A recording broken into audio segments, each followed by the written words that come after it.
All right, good morning, everyone. I'm super excited to come full circle and talk with some amazing CPG brands and hear their side of the CDP story. So we'll dive right into it. My name is Sebastian. I'm the founder and CEO of NexChapter. NexChapter is an advisory firm focused on helping retailers and brands. I am also an executive advisor to Treasure Data.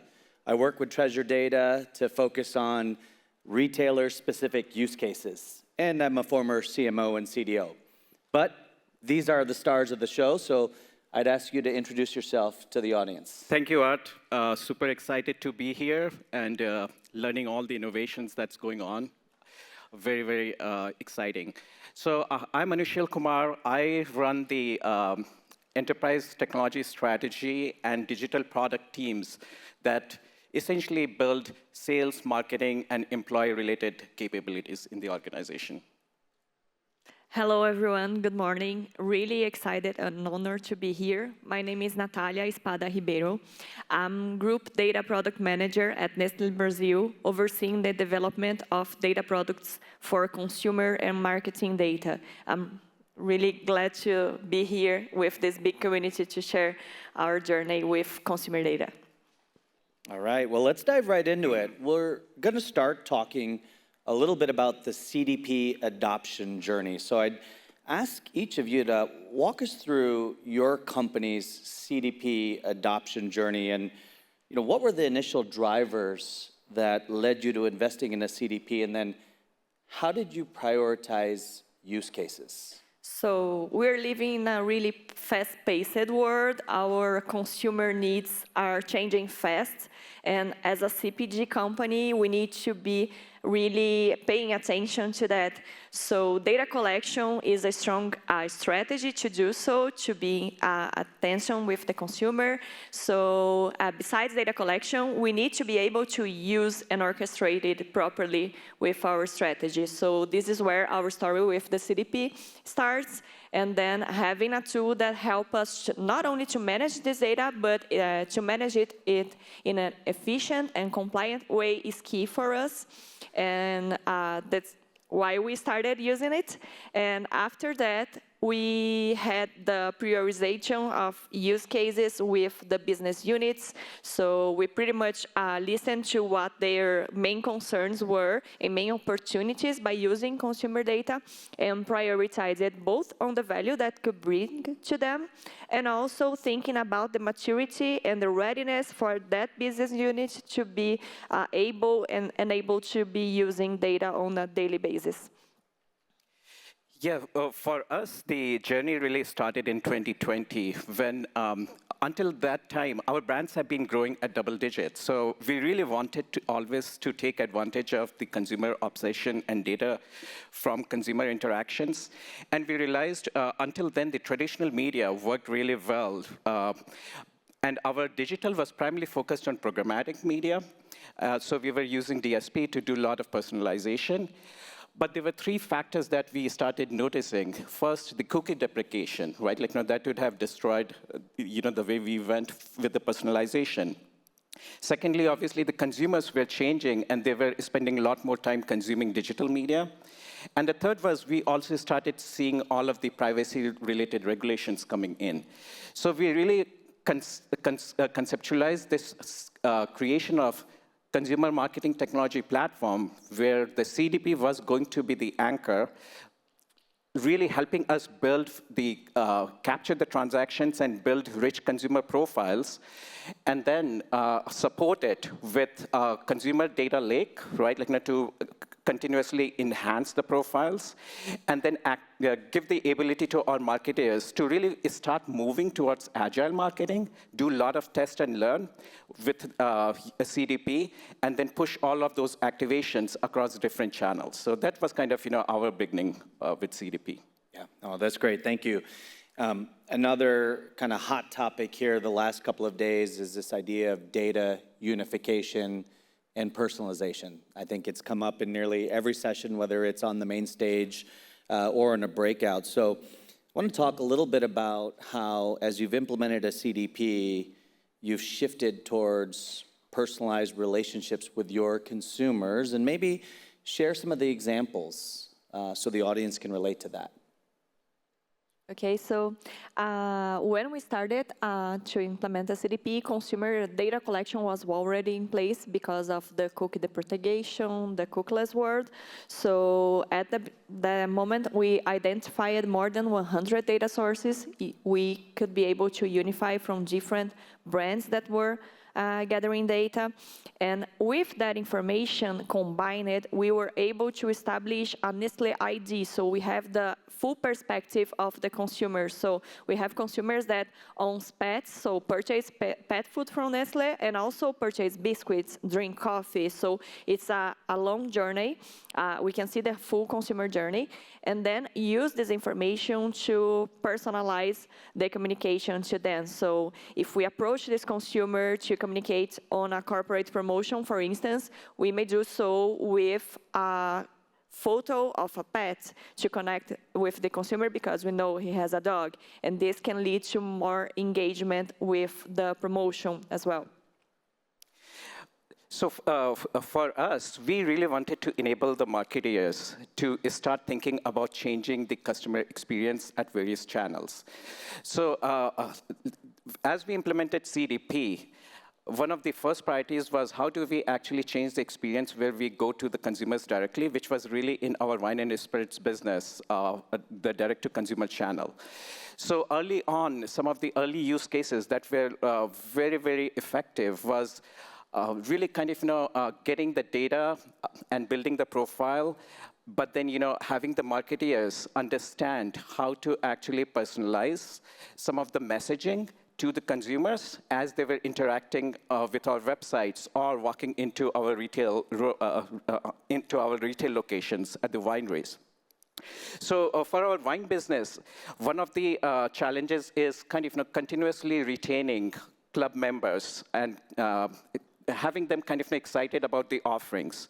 So with the CDP, this was the first time that our marketeers could actually look at all the LTVs as well as different engagement metrics, plus some of the out-of-the-box model AI predictive models that we enabled for them that gave them idea of propensity, churn, and whatnot. So one of the early campaigns that we ran was a targeted retention campaign for Robert Mondavi, where the marketeers used high LTV consumer segments and kind of ran a campaign to understand who these consumers were who didn't actually buy in last couple of months. And then they experimented with the messaging across different audience segments and then really used the A/B testing to come up with the right messaging. When the campaign started running, we got an extremely high engagement rate, which resulted into some of the highest conversion rate we ever got. In fact, in the real time, the first time the email campaign started, some of the consumers, one of the consumers opened the email and immediately ordered $10,000 worth of Robert Mondavi wine, and we saw that it was actually, he continued the engagement and purchases over a longer period of time. So it was one of the most effective wins coming out of CDP early on. All this talk about wine and spirits is making me thirsty already. All right. Look, standing up a CDP is, it's complicated sometimes, right? You've got legacy systems, and I personally have had the opportunity to stand up 2 CDPs over my career. In one of our early calls, we talked about some of the challenges and more importantly, how you and your company and your teams have overcome the challenges of implementing a CDP so we can do all these types of things you just shared with us. Why don't we talk a little bit about some of those challenges and how you've overcome them? Yeah, I will start. So I think, this is a longer journey because the brand marketers are very much used to traditional way of marketing. So what we ended up doing was really create an enabling team that was really first focused on a lot of education. So we ran a lot of engagement sessions and roadshows with the marketers and kind of showcasing them the power that CDP provided and how they should be actually leveraging this data for effecting better campaigns. And I think the second challenge really was dealing with all of the data sources and integration, because we also had 60+ data sources coming in. So we kind of prioritized the data sets based on the perceived value. But I think one of the biggest challenge was how do you also put in the right quality control for each of the data sets. So that has been our journey, kind of figuring out continuously improving the data quality over a period of time, but I think that has been one of the biggest challenges we encountered. Yes, and I agree with Anushil. I think change management is the most challenge we face. Being a CPG, a very traditional CPG, which fostering innovation more and more. So as we have a CDP, we need to not only learn how to use better data, but also make this part of the current activities of the team. So we have been working into upskilling the teams with Treasure Data Academy, custom workshops to marketing and e-commerce teams to assure the operations now are done through the CDP. And also for the data team, where I'm part of, we are leading with a new technology, so this kind of capability building was our priority since the day one. And also, thinking in a long-term perspective, I see that it's important to keep what's operational and what should be like business as usual and what should be like looking ahead, so we don't lose track of the opportunity to continue to innovate and foster new features inside not only the CDP, but into the organization. So having this ambidextrosity, it's really crucial for the business. Yeah, no, it's good. Thank you. Something both of you said sparked a thought for me, so I'm going to ask a question that we never talked about, so hopefully you're ready for that. Yesterday, I had the opportunity to give a breakout on retail trends and CDPs inside of retail, and there was a lot of good discussion after, but a couple of brands came to me after the talk and asked specifically, like, what do you think about brands standing up a CDP? Most of the data we get comes from our retail customers and wholesalers and distributors and all of that. So I'm just curious about the scale of a CDP at a CPG. Like, how many profiles, how many data inputs, and could you just share a little bit of that? Yeah, it's very interesting how this whole ecosystem has been changing, right? I think, with having CDP and building a lot of the, we are today at around we are targeting 10 million consumer profiles this year. But then you also see the emergence of the data clean rooms, retail media partners. And where I think CDP really comes into play is to work with these platforms to actually use your audiences, right? Like, push and work with these data clean rooms to understand and expand the targeting using lookalike modeling. That, to me, has actually been one of the biggest advantages coming in. So as kind of, we had actually also a partnership with Walmart for the first time, where we actually used our first-party data set, did lookalike modeling, and targeted, right, like, the matching consumers, and it was highly effective. But I do think that, it is becoming challenging for brands like us as this ecosystem is evolving with everyone introducing their retail media channels. Yeah. And that is, I think, one of the challenges that we need to work through over the next couple of years. Yes, and on this perspective, just adding up our experience, so pretty much everyone can be a Nestlé consumer because of the variety of our portfolio. So what we have been leveraging first-party data is to suppress audiences as well, to assure we are getting in touch with the consumer that we didn't have in our database yet.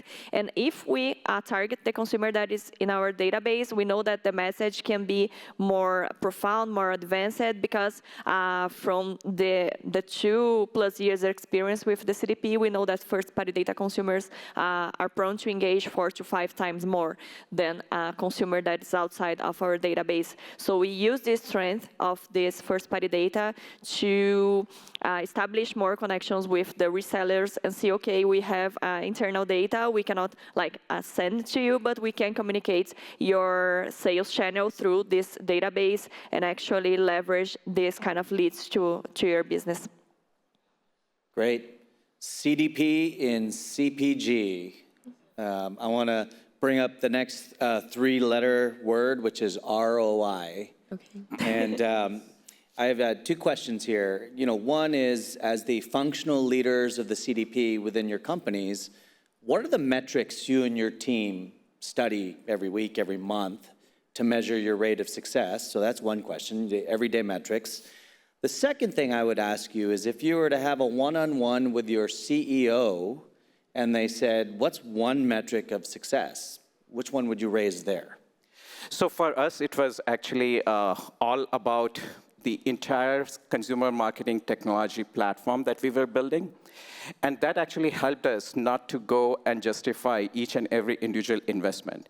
So consumer obsession and therefore data-driven marketing is one of the top strategic pillars for us. So when we go to EMC with regular updates, we really talk about the aggregate investment and what returns are we getting in terms of our marketing mix modeling results. And consistently, right, the conversation is really that, hey, doing all of these things, right, with these net new capabilities is delivering us better efficiency and better returns. And also for CDP, though, on the week-to-week basis, it's really all of those leading metrics, right, around engagement, every campaign that is being run, and kind of, what does that engagement metrics look like, and reporting that into monthly operational meetings. Yeah. And then we are looking into marketing efficiency metrics. So a lot, as I mentioned, we use first-party data both to suppress and also to enhance our campaigns. So we compare the budgets of campaigns that are not doing first-party data with the ones that are using first-party data, and we see that budget efficiency because we take less investment to make an user engaged with us. And also we see this adoption because, as I mentioned before, it's a journey of changing the mindset, changing the culture. So we are not talking just about ROI, but also the changing and the updates of the workforce. So make a data-driven company by seeing who is using the CDP, having these usage metrics being shown to the company, and making sure everyone is extracting value from that. Yeah, no, I love it. Personally, I believe CDP drives a significant amount of business impact. Yeah. I also think there are metrics to measure in terms of efficiency of the workforce, because you've got technology and automation. You still need humans, but we're able to do so much more with the technology. So I love that. Thank you. The next question I want to shift to is this idea of change management, and putting a CDP in place isn't just technology. You have to have process change. You need to partner with different teams across the company. I'd love to hear a little bit about how your teams are structured, and who do you work with the most inside of your companies? Okay, so I see that the platforms like CDP brings a discussion of a multidisciplinarity in the area. So it's not a theme led only by the data team, but also with marketing team, the IT teams, and compliance teams. So there's a lot of areas working together to make it work. So this fosters the collaboration into the company, which is really good. But it's also, it might lead to a stage where, okay, so who owns the CDP at the company? And it's a pretty hard discussion to have, because since all these things are being benefit from having this, we have to establish a process and roles and have this clear to everyone. So basically, seeing what is the contribution from each team and have this very clear to each one, what are their responsibilities, and having these teams to be accountable for the activities we want them to. This is really important to us. So for us, we actually went with this concept of product teams, right, which was really a cross-functional team staffed both with IT and marketing, as well as kind of the marketing technology teams within marketing. So this cross-functional team really has been driving the change management across the organization. And one of our key push was that how do we really transform the thinking of the marketeers, right, to be more agile and nimble, and really leverage this technology in a much faster way to optimize campaigns on the go. So the approach that we took was we used this enablement team to run a number of pilots with different brand teams. And every time we would run pilot, we would actually include those marketing team members into the pod, right? And then we will run the experiment, show the success metrics, and kind of then have a showcase with the rest of the brand marketing teams. So it was like constantly building excitement through the success of some of these experiments that we would do, but then we would basically enable, right, like these pods to just go after a particular marketing campaign and show the ROI and build the excitement. Yeah, I love it. I think truly CDP is one of those technology capabilities that unite an organization. I think CMOs need to champion the activation coming out of the CDP, but the CTOs need to champion ensuring it's functional, the integrations are set. And so I've seen it, at least in my organizations and in our conversations, as a great catalyst to pull the company together. So I love it. Yeah, in fact, the other thing that I also saw, it also changed the collaboration of the marketing and IT team with the agencies too, right? Like, because now our agency on record is also much more closely involved in this. And I think I spent a lot of time with some technology folks last night at the party, and as they get deeply embedded in CDP with the CMO and that team, they start feeling more skin in the game with the business, right? To your point, and then they're involved with the agency, and so again, it unites the team. Exactly. I want to bring up another topic that is a top trending topic. It's AI.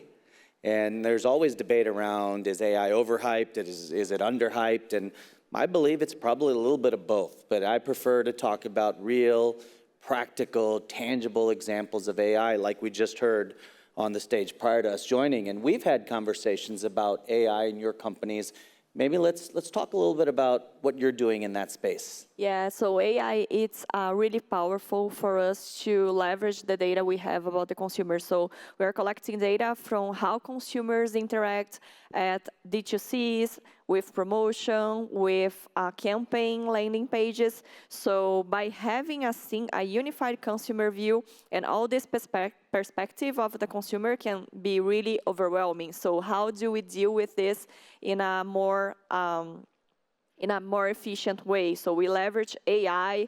We have been building models with consumer data to automatize the clusterization of these consumers based on how they interact and how the recency of their interaction is. So it really helps for marketing teams not only rely on rule-based activation, but also have an artificial intelligence behind it to make it more effective for this clusterization.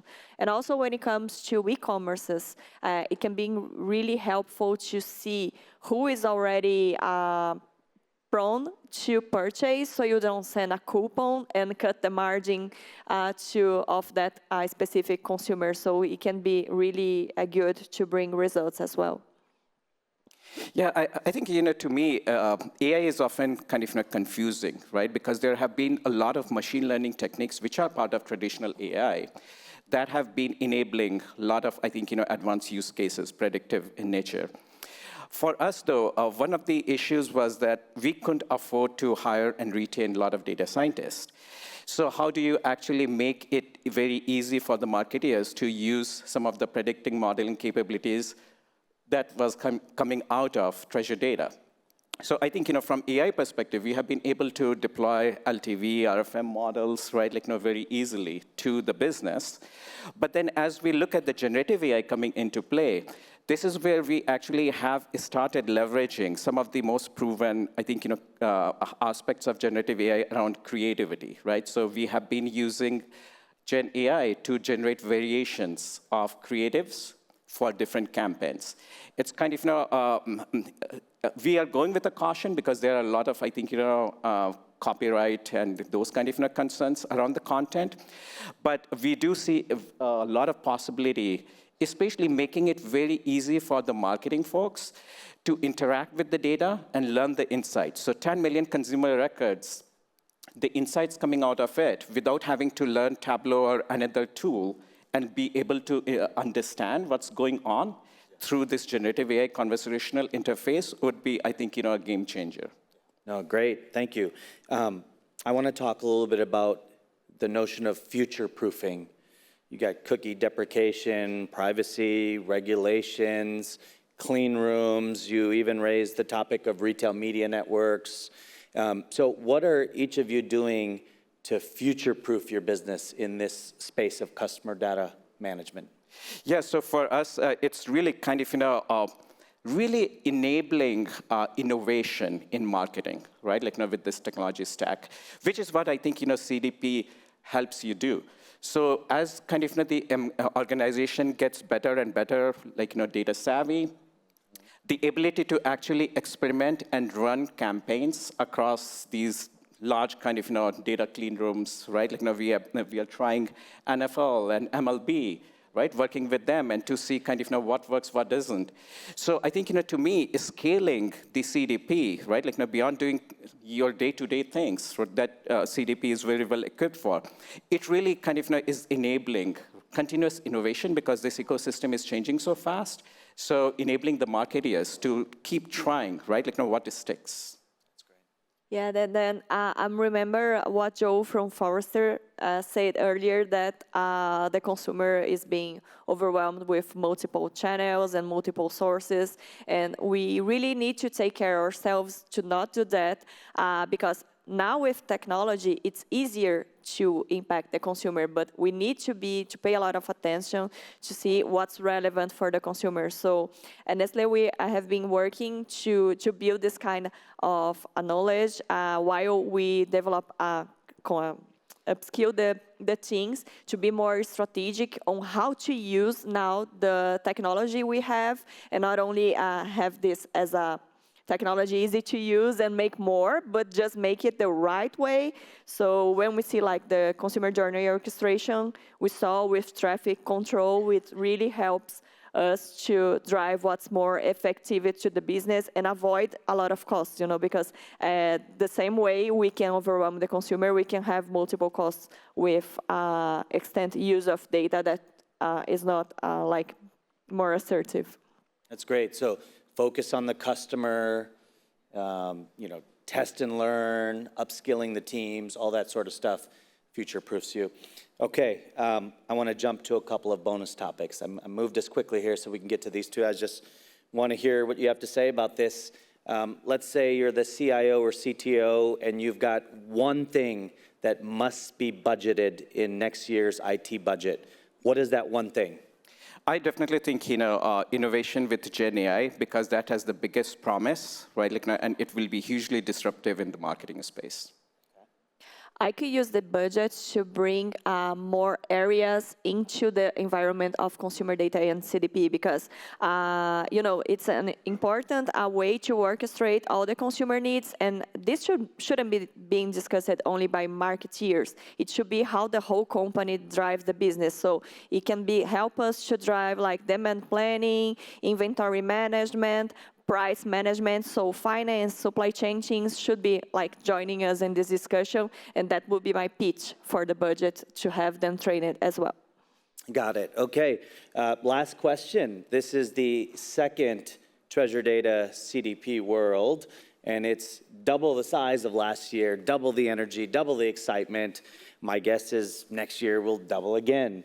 If you were in charge of the content for CDP World 2025, what would you require be covered on the main stage? I think, we started talking about this exciting concept of, leveraging generative AI for content generation through CDP, right? And hopefully also kind of integrating a lot of the email and campaign management orchestration right from CDP. I think that will be something that I would love to really focus on next time, that how can we actually automate a lot of work that people do through various marketing automation tools. More automation, more Gen AI. Yeah. Yes, got it. Okay. Yeah, and just adding up to what I mentioned, maybe have more teams joining us and use cases for more areas than marketing, for like supply chain and sales teams. It will be great as well, because I really believe that consumer data should be the drive for the whole company, not only marketing. I love that. Expand it beyond marketing use cases Exactly. and share that as well. Awesome. I hope that. Mark Tack heard that for next year's agenda. Kaz Right did. there. All right. Well, again, I thank you all for joining us on the stage here to share your stories. I'm positive the audience got a lot out of it. So thank you, and thank you to everyone. We wish you a great last day here at CDP World. Thank you. Thank you.